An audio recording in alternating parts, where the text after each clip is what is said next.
College का सबसे ज्यादा डिमांडेड बॉय अरमान एक इनोसेंट और क्यूट सी लड़की आयशा के साथ एक पेड़ के नीचे बाहों में बाहें डाले हुए बैठा था। धीरे से आयशा ने अपना सिर अरमान के कंधे पर रख दिया। 3 महीने आयशा, लगता है मानो कल ही तुम्हें प्रपोज किया है। तुम जब भी ऐसे अपना सिर मेरे कंधे पर रखती हो बहुत सुकून महसूस होता है, अरमान ने आयशा से कहा। और मुझे भी तुम्हारे कंधे पर सर रखकर सोने में एक अलग ही सुकून मिलता है। आई लव यू अरमान। पेड़ के तने से अपना सिर टिकाकर बैठे अरमान को पेड़ की छांव में बैठे बैठे नींद लग गई। आयशा, जो इस वक्त उसकी गोद में सिर रखकर लेटी हुई थी, उसकी नजरें अरमान के गले पर टिक गई। अरमान के गले की नसों को देखकर अचानक उसके दिल की धड़कन बढ़ने लगी। उसके गले की नसों में बहता हुआ गर्म खून उसे ना चाहते हुए भी आकर्षित करने लगा था। अचानक उसे बहुत जोरों की प्यास लगने लगी। उसके होंठ सूखने लगे और उसका गला सूखने लगा। अरमान इस वक्त नींद में था। वो किसी भूखे भेड़िए की तरह अरमान को खा जाना चाहती थी, लेकिन ऐसा क्यों हो रहा था? आयशा धीरे धीरे अरमान के गले के पास पहुंचने लगी। उसके दांत सरसरा रहे थे। अचानक उसके दांत बड़े और नुकीले होने लगे। इससे पहले कि वो अरमान के गले में अपने दांत गड़ा पाती, अचानक अरमान नींद से जाग गया। अरमान के जागते ही आयशा के दांत तुरंत पहले की ही तरह नॉर्मल हो गए, लेकिन उसके चेहरे पर घबराहट और पसीने की बूंद साफ दिख रही थी। क्या हुआ? तुम इतनी घबराई हुई क्यों लग रही हो? सॉरी, मुझे नींद लग गई थी। क्या हुआ? अचानक तुम्हारे चेहरे पर हवाइयां क्यों उड़ गई? अरमान ने आयशा से पूछा। आयशा सचमुच घबरा गई थी, लेकिन शायद अरमान ने उसके बड़े हुए दांतों को नहीं देखा था। उसे इस बात की तसल्ली थी। उसके हालात इस वक्त बिल्कुल ऐसे नहीं थे कि वो अरमान का थोड़ी और देर सामना कर पाती। उसके नर्वसनेस और हेजिटेशन अरमान से भी छुपी नहीं थी। अरमान, मुझे जाना होगा। मुझे अभी के अभी यहां से जाना होगा। मेरी तबीयत ठीक नहीं है। आयशा ने ऐसा कहा और वो तुरंत जाने के लिए खड़ी हो गई। लेकिन ऐसा क्या हुआ? अब तक तो सब कुछ ठीक था। क्या मेरे सोने की वजह से तुम इतनी गुस्सा हो गई? अरे सुनो तो सही, मेरी बात तो सुनो। खड़े होकर वहां से जाने की तैयारी कर रही आयशा ने अरमान से कहा। नहीं, ऐसा नहीं है अरमान, मैं बस इतना कहकर आयशा कुछ नहीं बोलती। क्या हुआ आयशा? ये कहकर अरमान ने उसे अपने नजदीक खींचा और उसके सर को सहलाते हुए उसे गले से लगाने को ट्राई किया, पर आयशा अपने विचारों में ही डूबी हुई थी और उसे बहुत पसीना होने लगा। और तभी वो अरमान को धक्का देकर वहां से भाग गई। अरमान इस सब को देखकर बिल्कुल हैरान हो गया। अब तक जो लड़की उसके साथ इतनी अच्छी अच्छी बातें कर रही थी, अचानक उसे क्या हो गया था? उन दोनों को एक दूसरे को डेट करते हुए अब तक 3 महीने बीत चुके थे, लेकिन अरमान कभी भी आयशा के बिहेवियर को समझ नहीं पाया था। जहां एक तरफ अरमान हैरान था, वहीं आयशा भी बहुत ज्यादा परेशान थी। आज उसके शरीर में जिस तरह के बदलाव हो रहे थे, उसके बारे में सोचकर उसकी हैरानी का कोई ठिकाना नहीं था। अरमान आयशा को समझाता भी तो कैसे? आयशा तो खुद भी अब तक अपने आप को लेकर कंफ्यूज थी। वो इंसान से शैतान कैसे बनने लगी थी? जो कुछ भी हुआ वो बात आयशा नींद में भी अपने आप से करने में भी कतराएगी, तो फिर क्या वो किसी और से शेयर कर पाएगी? दरअसल आयशा के जीवन की एक ऐसी खतरनाक सच्चाई थी जिसके बारे में अरमान तो क्या, आयशा खुद भी नहीं जानती थी। हाँ, एक बेहद खतरनाक सच्चाई। आयशा इंसान थी ही नहीं, वो तो कालकेय वंश की एक कन्या थी। हाँ, कालकेय, एक राक्षस कुल। अब से लगभग 20,000 साल पहले की बात है, जब मानवों और दानवों के बीच एक भयंकर युद्ध छिड़ गया था। कई वर्षों तक ये सिलसिला चलता रहा और धरती का आंचल रक्त रंजित होता रहा। मानव समुदाय त्राही त्राही कर उठा। मानव का अस्तित्व लगभग खत्म होने को था। पूजा पाठ, हवन, सभी शुभ कर्म पूरी तरह से थम गए थे। चारों तरफ बस हाहाकार मचा हुआ था। ऐसा प्रतीत होने लगा था जैसे दानवों के आतंक से पृथ्वी खुद रसातल में पहुंच जाएगी। दानव अत्यंत बलशाली हुआ करते थे और मानवों में इतना सामर्थ्य नहीं था कि वे दानवों का सामना कर पाते। लिहाजा उन्होंने देवताओं को प्रसन्न करना शुरू किया। उनकी पुकार सुनकर देवता असुरों का नाश करने के लिए अपनी सेना लेकर धरती पर आ गए।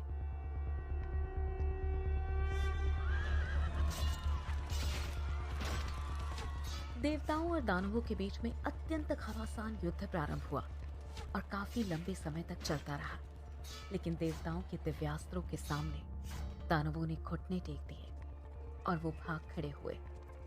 देवता ढूंढ ढूंढ कर दानवों का विनाश करने लगे और धरती से दानवों का लगभग नामो निशान मिट गया। बहुत से दानव अपनी जान बचाकर पाताल में जा छुपे। काल के उन दानवों में से ऐसे दानव थे जिन्होंने धरती पर ही कंदराओं में छुपकर वेश बदलकर मानव के बीच ही रहने का निर्णय लिया। उन्होंने एक षड्यंत्र रचा और काफी लंबे समय तक वे मानवों को बड़े स्तर पर नुकसान पहुंचाने से बचते रहे। वे अपने अस्तित्व को बचाने के लिए अपनी शक्ति संचय करने में जुट गए। अपनी तृष्णा को बहुत लंबे समय तक दबाए रखना अब उन्होंने सीख लिया था। वे आज भी रूप बदलकर हम इंसानों के बीच में ही कहीं ना कहीं रह रहे हैं, लेकिन हमें उनकी पहचान अब तक नहीं हो पाई। वे रूप बदलने में तो माहिर थे ही, लेकिन अपनी प्रकृति को वे नहीं बदल पाए। रात होते ही वे इंसानों को अकेला पाकर उनका शिकार करते और उनका खून पीकर अपनी प्यास बुझा लिया करते हैं। आयशा बचपन से ही अपनी बुआ और पापा के साथ रहते आई थी। उसे कभी भी ये नहीं समझ आया कि उसकी माँ कहाँ गई। वो उस वक्त बहुत छोटी थी और अपने पिता से वो बहुत ज्यादा डरा करती थी। इसलिए वे जैसा कहते वो सिर्फ और सिर्फ वैसा ही करती थी। उसकी बुआ उसे जो कुछ कहती वो हमेशा उसी के हिसाब से अपने आप को ढाल लिया करती। लेकिन अब वो जवान हो चुकी थी। उम्र के इस मोड़ पर वो चाहकर भी अपनी भावनाओं को काबू नहीं रख पाई और एक इंसान को अपना दिल दे बैठी। आज रात होने से पहले ही वो घर वापस तो चली गई थी, लेकिन बहुत ज्यादा बेचैन लग रही थी। रात काफी ज्यादा हो चुकी थी और अब तक ना तो उसने खाना खाया था और ना ही वो सो पाई थी। उसके कमरे की लाइट्स अब भी जल रही थी।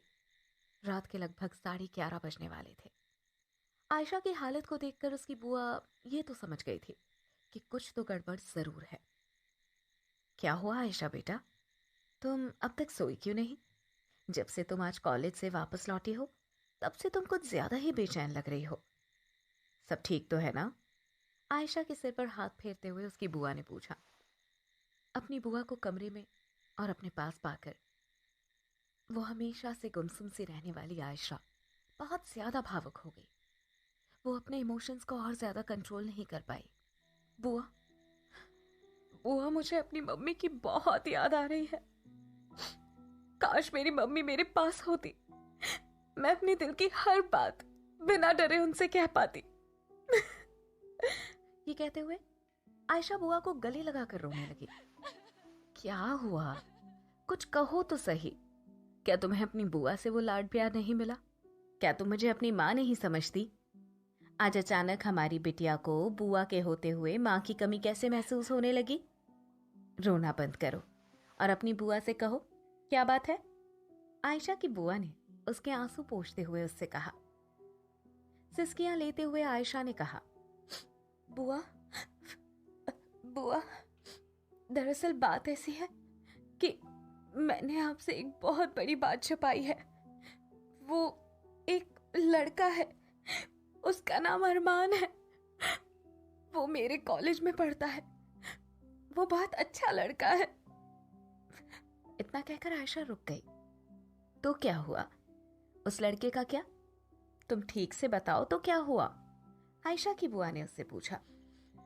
दरअसल वो बात ऐसी है कि मैं उससे नहीं, हम दोनों एक दूसरे से प्यार करने लगे हैं। मैं उसके बिना जिंदा नहीं रह सकूंगी। थोड़ा हिचकिचाने के बाद आयशा ने अपनी बुआ से कहा, ये क्या बोल रही हो तुम? तुम्हारा दिमाग तो ठिकाने पर है? तुमने ऐसा सोच भी कैसे लिया? तुम ऐसा कैसे कर सकती हो? तुम और एक मानव से प्यार, ऐसा कैसे हो सकता है? तुम्हारे पिता को अगर ये बात पता चली तो तुम जानती हो क्या होगा? उसकी बुआ ने हैरान होते हुए पूछा। क्यों बुआ, मैं भी तो एक लड़की हूं, मेरी भी तो कुछ इच्छाएं हैं। बचपन से आप लोग जैसा बोलते आए हैं हमेशा मैं वैसा ही करते आई हूं, लेकिन आज मुझसे गलती हो गई। मैंने सच में क्या कोई बहुत बड़ी भूल कर दी है जो आप भी मुझ पर इस तरह से गुस्सा हो रही हो? आयशा ने धीमी आवाज में रोते हुए अपनी बुआ से पूछा। दरअसल इसमें गलती हमसे ही हो गई। हमने ही तो तुम्हें कभी तुम्हारी असली पहचान बताई ही नहीं। अगर बता दी होती तो शायद ऐसा नहीं हुआ होता। बुआ ने आयशा से कहा। कैसी सच्चाई बुआ? आयशा ने पूछा। आज से लगभग 20 साल पहले की बात है। काल के वंश के राजा यानी तुम्हारे पिता कालराज पिता बनने वाले थे। तुम उस वक्त अपनी मां के गर्भ में ही थी। सिर्फ तुम्हें किसी भी खतरे से बचाने के लिए भैया ने एक निर्णय लिया कि हमारे समुदाय का कोई भी राक्षस लंबे वक्त तक किसी भी इंसान का खून नहीं पिएगा। हमारे कुल के सभी लोग छुपते छुपाते जीवन यापन करने लगे। लेकिन न जाने कैसे कुछ इंसानों ने देवताओं को प्रसन्न करके हम लोगों के बारे में पता लगाकर हमारे अस्तित्व की जानकारी देवताओं को दे दी। फिर देवताओं ने अपनी सेना के साथ हमारे समुदाय पर हमला कर दिया। देवताओं ने सिर्फ काल के योद्धाओं को नहीं बल्कि परिवार के बच्चों और महिलाओं को भी मौत के घाट उतार दिया। सैकड़ों काल के योद्धा मारे गए। युद्ध के बीच तुम्हारी मां भी बुरी तरह घायल हो गई। उनकी उस वक्त अवस्था ऐसी थी कि वो किसी भी वक्त बच्चे को जन्म दे सकती थी। इससे पहले कि वो तुम्हें जन्म दे पाती उनकी मृत्यु हो गई। किसी को भी समझ नहीं आ रहा था तुम्हारे पिता कालराज को ये सूचना किस तरह से दी जाए। जब उन्हें इस बात का समाचार मिला तो उनके क्रोध की कोई सीमा न रही।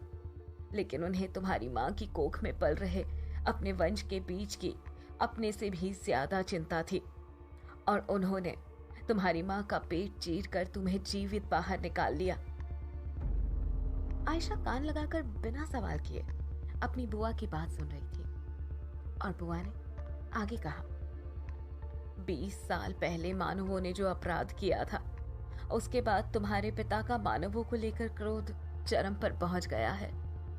हम आज भी रात के अंधेरे में बाहर इसलिए नहीं निकलते क्योंकि देवताओं ने कुछ इंसानों को अनोखी दैवीय शक्तियां दे रखी है। वे वेश बदलकर हम लोगों के बारे में देवताओं को सूचित करते रहते हैं। अब ध्यान से सुनो, तुम किसी भी इंसान से प्यार ही नहीं कर सकती हो। हम इंसानों से प्यार नहीं करते बल्कि हम उनका शिकार करते हैं। तुम्हारे पिता जो अब तक देवताओं से भी पराजित नहीं हो सके, उनकी भी मृत्यु एक इंसान के हाथों ही होनी है। एक ऐसा इंसान जिसके शरीर पर एक विशेष दैवीय चिन्ह बना होगा। हम सभी को भी उसी की तलाश है। तुम इस बात को हमेशा याद रखना कि तुम कोई मामूली लड़की नहीं हो बल्कि काल के वंश की एक राक्षसी हो। एक राक्षसी। इतना कहकर आयशा की बुआ चुप हो गई। आयशा ने अभी अभी जो बात सुनी थी उसके बाद उसके चेहरे की हवाइयां उड़ गई। लेकिन इससे पहले कि वो कुछ कह पाती उसकी बुआ ने उसे आगे एक और बात बताई। अभी के अभी तुम्हें अरमान को फोन करके ये कहना होगा कि तुम आज के बाद उससे कभी भी नहीं मिलोगी। मेरी बात मानो, तुम्हारा और इस मानव का मिलन कभी नहीं हो पाएगा। क्या? एक राक्षसी? बुआ आप ये क्या कह रही हो? आयशा ने हैरान होते हुए पूछा। हाँ, तुम एक राक्षसी हो और तुम्हारे पिता राक्षसों के कालकीय वंश के राजा है। यही कारण है कि हम तुम्हें हमेशा से इंसानों से दूर रखा करते थे और तुम्हें रात में कभी भी बाहर नहीं निकलने दिया करते थे। तुम्हारे लिए अच्छा यही होगा कि तुम उस लड़के को आज के आज, अभी के अभी भूल जाओ। धरती और आसमान का भी भला कभी मिलन हुआ करता है। तुम जो भी सोच रही हो वैसा कभी नहीं हो सकता। अगर तुम्हारे पिता को इस बारे में पता चल गया तो न जाने क्या होगा। आयशा से उसकी बुआ ने कहा। अभी बुआ ने इतनी बात कही ही थी कि अचानक दरवाजे पर किसी के कदमों की आहट सुनाई दी और एक आवाज आई, अरे भाई, क्या हुआ? और कौन किसे क्या पता चलने की बात कर रहा है? तुम इतना ज्यादा गुस्सा क्यों कर रही हो? भारी भरकम आवाज में दरवाजे के पास खड़े 6 फीट लंबे और मजबूत कदकाठी वाले एक शख्स ने आयशा की बुआ से पूछा। वो शख्स और कोई नहीं बल्कि दानवराज और आयशा के पिता कालराज थे। अगर आयशा की बुआ ने अरमान और उसके प्रेम के बारे में उसके पिता को बता दिया तो वक्त से पहले ही कयामत आ जाएगी। वो भैया, कुछ नहीं भैया, हकलाते हुए आयशा की बुआ ने अभी इतना ही कहा था कि उनकी बात काटते हुए आयशा ने बात को संभालते हुए कहा, कुछ नहीं पापा, कुछ नहीं। मैं बुआ से कह रही थी कि मुझे कॉलेज में एक सिंगिंग ग्रुप में पार्टिसिपेट करने का चांस मिला है, लेकिन बुआ मुझे मना कर रही थी। मुझसे कह रही थी कि अगर ये बात तुम्हारे पिता को पता चल गई तो। घबराते हुए आयशा ने अपने पिता को जवाब दिया।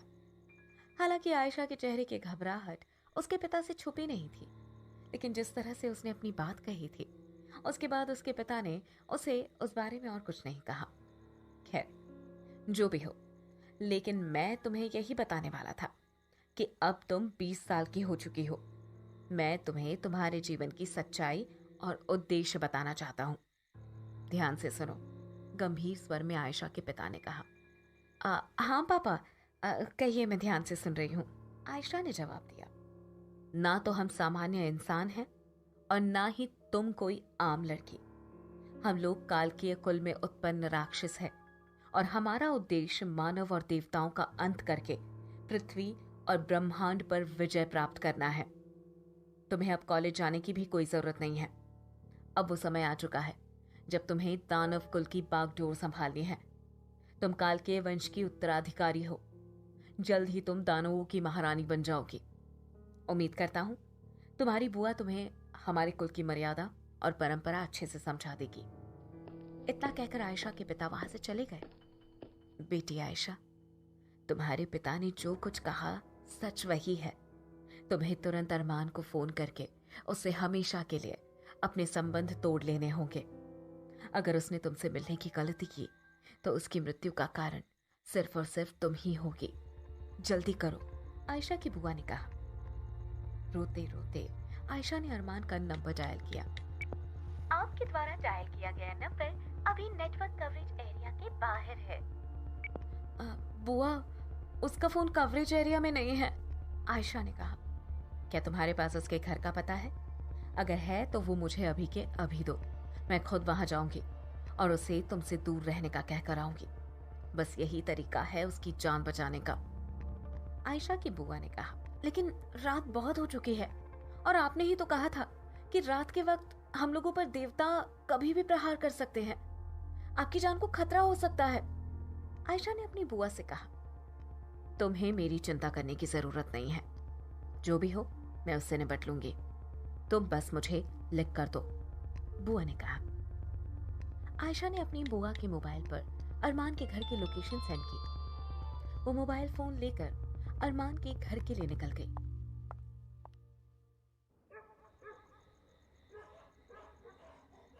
रात के लगभग 12:30 बज रहे थे और औली की वादियों में सभी तरफ सन्नाटा पसरा हुआ था। घर से निकलकर लगभग 17 मिनट चलने के बाद अचानक एक बड़ा उल्लू आयशा की बुआ के सिर के ऊपर से उड़कर गुजरा। उन्हें ये समझते देर नहीं लगी कि वो कोई आम उल्लू नहीं बल्कि देवताओं का कोई दूत हो सकता था। जैसे तैसे अपने प्राण बचाकर वो अब उस अपार्टमेंट तक पहुंच चुकी थी जहां पर अरमान का घर था। उसके घर की लाइट्स अभी तक चल रही थी। इसका मतलब वो भी नहीं सोया था। इससे पहले कि वो अरमान के अपार्टमेंट तक पहुंच पाती, वहां अचानक एक धमाका हुआ और रोशनी के बीच से 3 दैवीय पहरेदार अचानक प्रकट हुए। काल के राक्षसी, आक्रमण! उनमें से एक पहरेदार ने कहा। उसके ऐसा कहते ही एक दूसरे पहरेदार के हाथों से एक चमकती हुई बिजली की रस्सी निकली और उसने आयशा की बुआ के गले को जकड़ लिया। यहाँ आयशा की बुआ अपनी जान बचाने के लिए लड़ रही थी और दूसरी तरफ आयशा के पिता आयशा को उसके 21वें जन्मदिन पर कालकीय वंश की महारानी घोषित करने का प्रबंध कर रहे थे। तभी अचानक दो दानव दूत उसके पास दौड़कर पहुंचते हैं। कहो दूत, क्या समाचार है? तुम दोनों इतने ज्यादा परेशान क्यों लग रहे हो? कालकीय महाराज कालराज ने दूतों से सवाल किया। क्षमा कीजिएगा, किंतु महाराज आपकी बहन के प्राण अत्यधिक संकट में हैं। देवताओं ने उन्हें घेर लिया है और किसी भी समय उनके प्राण पखेरु उड़ सकते हैं। वो महामानव जिसके पास अपार दैवीय शक्ति है, वो भी देवताओं के साथ मिला हुआ है और वहीं उपस्थित है। घोर संकट महाराज, हमें शीघ्र हमारी सेना के साथ प्रस्थान करना चाहिए। दूतों में से एक दूत ने कहा। क्या कहा? हमारी बहन के प्राण संकट में? लेकिन वो इतनी रात्रि में बाहर निकली ही क्यों? तुरंत सेना की एक टुकड़ी तैयार की जाए और कूच करने का आदेश दिया जाए। हमारी पुत्री स्वयं नेतृत्व करेंगी, कालराज ने गंभीर स्वर में कहा। उधर आयशा की बुआ देवताओं और देवदूतों को कड़ी टक्कर दे रही थी। वहां होते शोर को देखकर अरमान खुद ब खुद निकलकर बाहर आ गया। हे दिव्य मानव, यही स्त्री तुम्हारी माता की मृत्यु का कारण है। इसका अंत करने में सिर्फ तुम ही सक्षम हो। शीघ्रता करो। एक देवदूत ने अरमान के सामने प्रकट होकर कहा। और इसी बीच महाराज आयशा के कक्ष में पहुंचे। हम नहीं जानते कि तुम्हारे और तुम्हारी बुआ के बीच क्या बातें हुई, लेकिन अब उनके प्राण संकट में हैं। अब वो समय आ चुका है जब तुम्हें अपना कर्तव्य निभाना है। उस दिव्य मानव का अंत करके अपनी बुआ के प्राण बचाओ। कालकेय वंश की रक्षा करना अब तुम्हारा भी कर्तव्य है। तुम समुदाय की होने वाली महारानी हो। शीघ्रता करो। कालराज ने अपनी पुत्री आयशा से कहा। जैसे ही अपने पिता महाराज कालकेय की बात आयशा ने सुनी, उसके पैरों तले जमीन खिसक गई। लेकिन सोच विचार का वक्त खत्म हो चुका था। तुरंत वो सेना की टुकड़ी के साथ अरमान के घर की तरफ निकल पड़ी। अभी उसकी बुआ संघर्ष कर ही रही थी कि तभी अरमान के घर के पास बने गार्डन के एक स्ट्रीट लाइट के नीचे अरमान ने आयशा की आंखों के सामने एक दिव्य खड़क से उसकी बुआ का सिर धड़ से अलग कर दिया।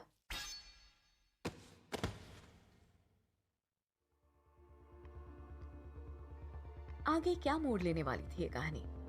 क्या आयशा अपनी मां के समान बुआ की मृत्यु का प्रतिशोध लेगी? क्या उन दोनों प्रेमी प्रेमिका के बीच द्वंद्व युद्ध होगा? क्या सच